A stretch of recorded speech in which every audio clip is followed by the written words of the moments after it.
A question that is always asked to me is, should I go to India to learn yoga?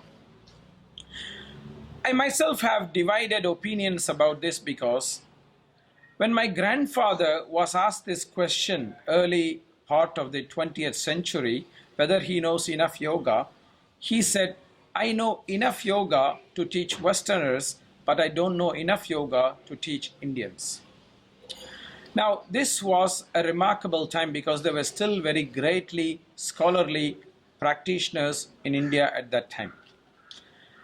Less than 100 years later, the situation seems to be a little bit the contrary. There are many Indians who know very little about yoga and the Vedic science, but actually there are many more Western people who are knowing quite a bit about yoga and the Vedic tradition.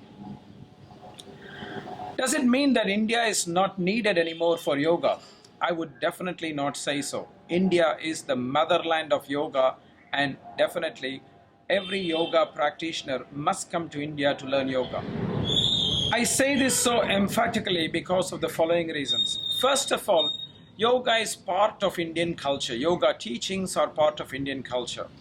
So many things which are culturally practiced here are actually very deeply part of yogic practices. For example, bringing spirituality into daily actions. This is a very fundamental part of yoga. And when people come to India, they can see this in the lives of people every day. There are still some aspects that are alive in many day-to-day living conditions of India that fully embrace the yogic techniques or the yogic philosophy behind. So there is still a lot to be learned from just living here in yoga and absorbing the cultural aspect of India to understand much more deeper the concept of yoga. Also, even though the Western people are much more interested in yoga and much more sincere in their practices of yoga, they still have a lot of lacuna in the understanding of yoga in its philosophical depths.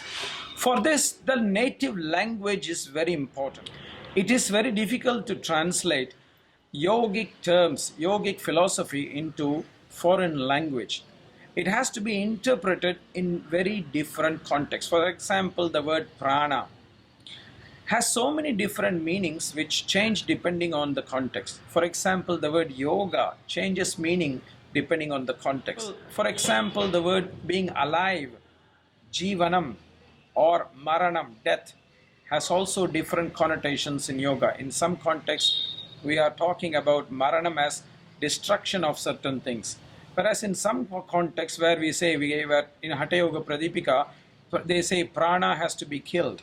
It does not mean literally that prana has to be killed. It means the activities of the prana, the agitated activities of the prana has to be calmed down. So such kind of sophisticated interpretations can only come when we interpret yoga through the native language. And this is why coming to India and understanding it through certain scholars and certain people who are still having this knowledge is very important.